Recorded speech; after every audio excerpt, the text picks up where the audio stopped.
Bom dia, irmãos queridos, neste sábado, dia 28 de janeiro. Bom dia, queridos irmãos e irmãs. Hoje vamos meditar a carta aos Hebreus, capítulo 11, versículos de 1 a 2, depois do 8 ao 19. Foi pela fé. A fé é a certeza do amor. Você acredita em quem te ama. O amor enxerga com a fé e a fé caminha com o amor. Para caminhar com Deus, é necessário acreditar nele, confiar nas suas promessas, segundo os exemplos que hoje meditaremos. A fé é um modo de possuir o que ainda se espera.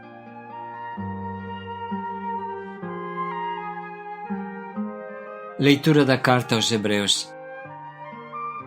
Irmãos, a fé é o modo de já possuir o que ainda se espera, a convicção acerca de realidades que não se veem. Foi a fé que valeu aos antepassados um bom testemunho. Foi pela fé que Abraão obedeceu a ordem de partir para uma terra que devia receber como herança, e partiu sem saber para onde ia. Foi pela fé que ele residiu como estrangeiro na terra prometida, morando em tendas com Isaac e Jacó, os co-herdeiros da mesma promessa. Pois esperava a cidade alicerçada que tem Deus por arquiteto e construtor. Foi pela fé também que Sara, embora estéril e já de idade avançada, se tornou capaz de ter filhos, porque considerou fidedigno o autor da promessa. É por isso também que de um só homem, já marcado pela morte, nasceu a multidão comparável às estrelas do céu, e inumerável como a areia das praias do mar. Todos estes morreram na fé. Não receberam a realização da promessa, mas a puderam ver e saudar de longe, e se declararam estrangeiros emigrantes nesta terra. Os que falam assim demonstram que estão buscando uma pátria, e se lembrassem daquela que deixaram, até teriam tempo de voltar para lá. Mas agora eles desejam uma pátria melhor, isto é, a pátria celeste. Por isto Deus não se envergonha deles, ao ser chamado o seu Deus, pois preparou mesmo uma cidade para eles. Foi pela fé que Abraão, posto à prova, ofereceu Isaac. Ele, o depositário da promessa, sacrificava o seu único filho, do qual havia dito: é em Isaac que uma descendência levará o teu nome. Ele estava convencido de que Deus tem poder até de ressuscitar os mortos. E assim recuperou o filho, o que é também um símbolo. Palavra do Senhor. Graças a Deus.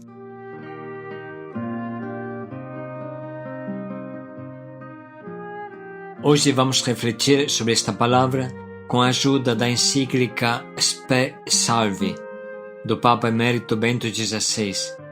Assim ele escreve: esta é de fato uma palavra central da fé bíblica, a ponto de, em várias passagens, ser possível intercambiar os termos fé e esperança. Assim, a carta aos Hebreus liga estreitamente a plenitude da fé com a imutável profissão de esperança. Paulo lembra aos Efésios que antes do seu encontro com Cristo estavam sem esperança e sem Deus no mundo. Naturalmente ele sabe que eles tinham seguido deuses, que tiveram uma religião, mas os seus deuses revelaram-se discutíveis, e dos seus mitos contraditórios não emanava qualquer esperança. Apesar de terem deuses, estavam sem Deus, e consequentemente achavam-se num mundo tenebroso, perante um futuro obscuro. Ao mesmo tempo, diz aos Tessalonicenses: não deveis entristecer-vos como os outros que não têm esperança. Aparece aqui também como elemento distintivo dos cristãos o fato de estes terem um futuro. Não é que conheçam em detalhe o que os espera, mas sabem, em termos gerais, que a sua vida não acaba no vazio. Somente quando o futuro é certo, como realidade positiva, é que se torna vivível também o presente. Sendo assim, podemos agora dizer, o cristianismo não era apenas uma boa nova, ou seja, uma comunicação de conteúdos até então ignorados. Este evangelho não é apenas uma comunicação de realidades que se podem conhecer, mas uma comunicação que gera fatos e muda a vida. A porta tenebrosa do tempo, do futuro, foi aberta de par em par. Quem tem esperança vive de forma diferente. Foi-lhe dada uma vida nova. Porém, agora coloca-se a questão: em que consiste esta esperança, que enquanto esperança é redenção? Pois bem, o núcleo da resposta encontra-se no trecho da carta aos Efésios, já citado. Os Efésios, antes do encontro com Cristo, estavam sem esperança, porque estavam sem Deus no mundo. Chegar a conhecer Deus, o verdadeiro Deus, isso significa receber esperança. A nós que desde sempre convivemos com o conceito cristão de Deus e a ele nos habituamos, a posse de uma tal esperança que provém do encontro real com este Deus quase nos passa despercebida. O exemplo de uma santa da nossa época pode, de certo modo, ajudar-nos a entender o que significa encontrar pela primeira vez a realidade deste Deus. Refiro-me a Santa Josefina Bakhita, uma africana canonizada pelo Papa João Paulo II. Tinha nascido por volta do ano 1869. Ela mesma não sabia a data precisa do seu nascimento. Nasceu no Sudão, em Darfur. Aos 9 anos de idade foi raptada pelos traficantes de escravos, espancada barbaramente e vendida 5 vezes nos mercados do Sudão. Por último, acabou escrava ao serviço da mãe e da esposa de um general, onde era diariamente se viciada até o sangue. Resultado disso mesmo foram as 144 cicatrizes que lhe ficaram por toda a vida. Finalmente, em 1882, foi comprada por um comerciante italiano para o cônsul Callisto Legnani, que ante a avançada dos mahadistas voltou para a Itália. Aqui, depois de patrões tão terríveis que a tiveram como sua propriedade até agora, Bakhita acabou por conhecer um patrão totalmente diferente. No dialeto veneziano, que agora tinha aprendido, chamava Paron ao Deus vivo, patrão, ao Deus vivo, ao Deus de Jesus Cristo. Paron é a palavra dialetal, no meu dialeto vêneto, para dizer patrão. Ela agora sentia que o único paron dela era o Deus vivo, Jesus Cristo. Até então só tinha conhecido patrões que a desprezavam e a maltratavam, ou, na melhor das hipóteses, a consideravam uma escrava útil. Mas agora ouvia dizer que existe um paron acima de todos os patrões, o Senhor de todos os senhores, e que este Senhor é bom, é a bondade em pessoa. Soube que este Senhor também a conhecia, a tinha criado, mas ainda mais a amava muito. Também ela era amada, e precisamente era amada pelo Paron Supremo, diante do qual todos os outros patrões não passavam de miseráveis servos. Ela era conhecida, amada e esperada. Mais ainda, este patrão tinha enfrentado pessoalmente o destino de ser flagelado. e agora estava à espera dela à direita de Deus Pai. Agora ela tinha esperança. Já não aquela pequena esperança de achar patrões menos cruéis, mas a grande esperança. Eu sou definitivamente amada e aconteça o que acontecer, eu sou esperada por este amor. Assim a minha vida é boa. Mediante o conhecimento desta esperança, ela estava redimida. Já não se sentia escrava, mas uma livre filha de Deus. Entendi aquilo que Paulo queria dizer quando lembrava aos Efésios que antes estavam sem esperança e sem Deus no mundo. Sem esperança, porque sem Deus. Por isso, quando quiseram levá-la de novo para o Sudão, Paquita negou-se. Não estava disposta a deixar-se separar novamente do seu parão. A 9 de janeiro de 1890, foi batizada e crismada e recebeu a Sagrada Comunhão das mãos do Patriarca de Veneza. A 8 de dezembro de 1896, em Verona, pronunciou os votos na congregação das Irmãs Canucianas e desde então, a par dos serviços na sacristia e na portaria do convento, em várias viagens pela Itália, procurou sobretudo incitar a missão. A libertação recebida através do encontro com o Deus de Jesus Cristo sentia que devia estendê-la, tinha de ser dada também a outros, ao maior número possível de pessoas. A esperança, que nascera para ela e a redimira, não podia aguardá-la para si. Esta esperança devia chegar a muitos, chegar a todos. Não é difícil notar como a experiência da humilde escrava africana Paquita foi também a experiência de muitas pessoas maltratadas e condenadas à escravidão no tempo do cristianismo nascente.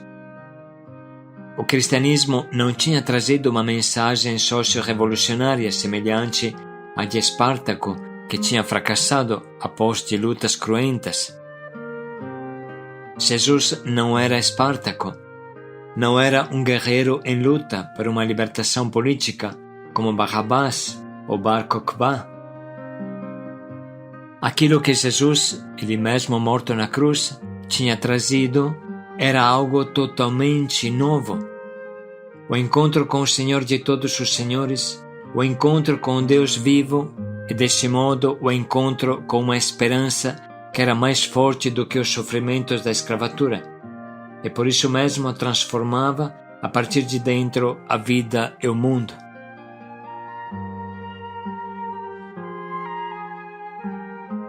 Convidamos a ler integralmente o texto da Spes Salvi. Na esperança fomos salvos. Mas o que meditamos é suficiente para entender bem esse trecho que nos abre o coração às realidades do céu, as únicas que dão sentido a essa terra. Dizia Padre Afonso Pastore, se não for para ir para o céu, não vale a pena viver.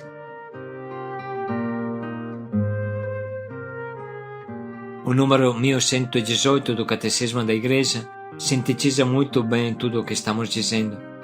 Assim fala o Catecismo.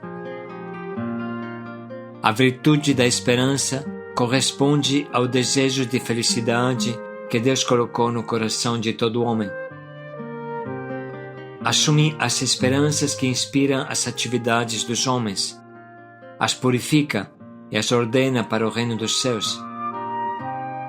Protege contra o desânimo, sustenta no abatimento, dilata o coração na expectativa da bem-aventurança eterna. O ânimo que a esperança dá preserva do egoísmo e conduz à felicidade da caridade. E depois de ter ouvido estas palavras do Catecismo, vamos agora reler o trecho que a liturgia nos oferece. Irmãos, a fé é o modo de já possuir o que ainda se espera, a convicção acerca de realidades que não se veem. Foi a fé que valeu aos antepassados um bom testemunho. Foi pela fé que Abraão obedeceu a ordem de partir para uma terra que devia receber como herança, e partiu sem saber para onde ia.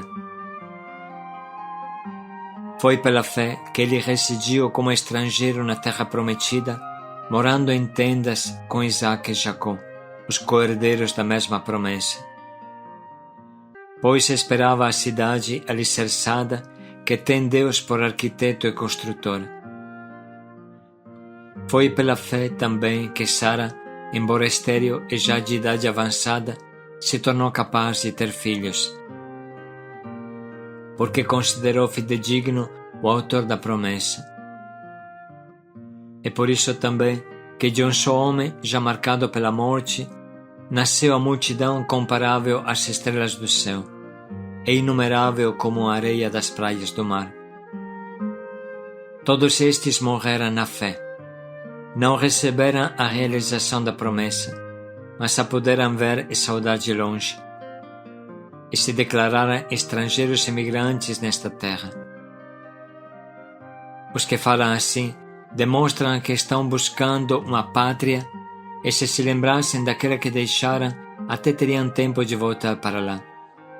Mas agora eles desejam uma pátria melhor, isto é, a pátria celeste. Por isto Deus não se envergonha deles, ao ser chamado o seu Deus, pois preparou mesmo uma cidade para eles. Foi pela fé que Abraão, posto à prova, ofereceu Isaque. Ele, o depositário da promessa, sacrificava o seu único filho, do qual havia dito: "É em Isaque que uma descendência levará o teu nome." Ele estava convencido de que Deus tem poder até de ressuscitar os mortos, e assim recuperou o filho, o que é também um símbolo.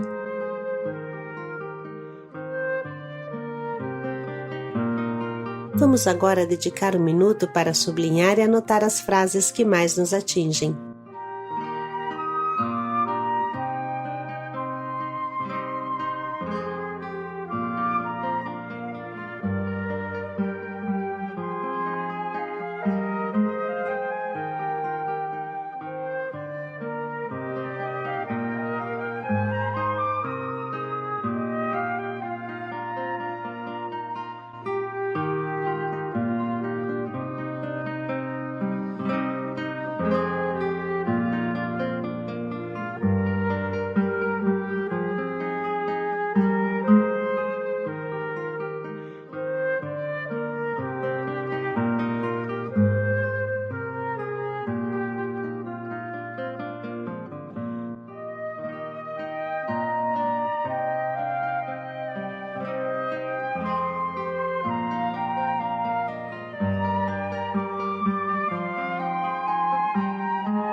Vamos neste momento escolher um propósito que nos ajude a abraçar a esperança que Deus nos doa através da fé.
podemos agora refletir mais um momento em como podemos colocar em prática o quanto nos propomos.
Se não for para ir para o céu, não vale a pena viver. Paz e alegria a todos. È per la fé che ganhamos a força de viver nesta terra. Paz e alegria a todos.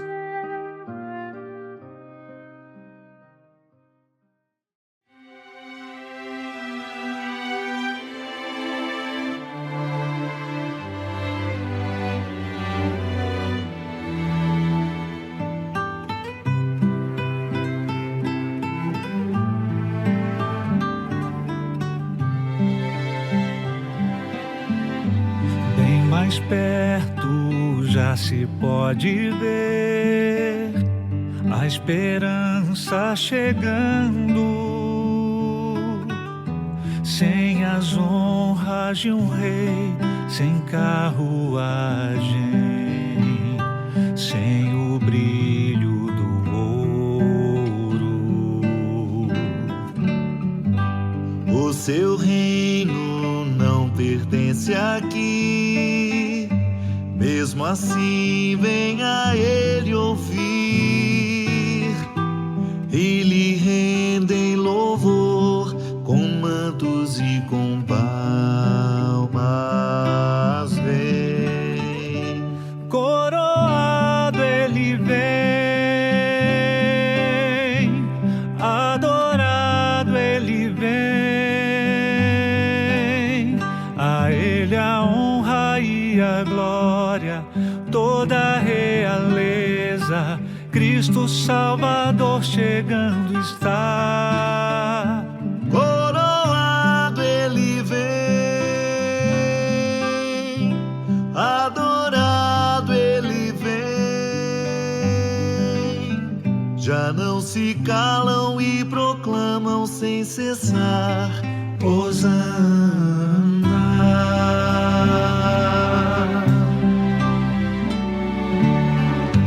Bem mais perto já se pode ver a esperança chegando, sem as honras de um rei, sem carruagem, sem o brilho do ouro. O seu reino não pertence aqui, mesmo assim venha ele ouvir e lhe rendem louvor com mantos e com palmas. Vem, coroado ele vem, adorado ele vem, a ele a honra e a glória, toda a realeza, Cristo Salvador chegando está. Coroado,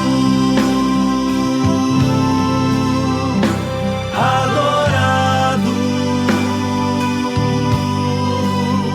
já não se calam e proclamam sem cessar: Hosana.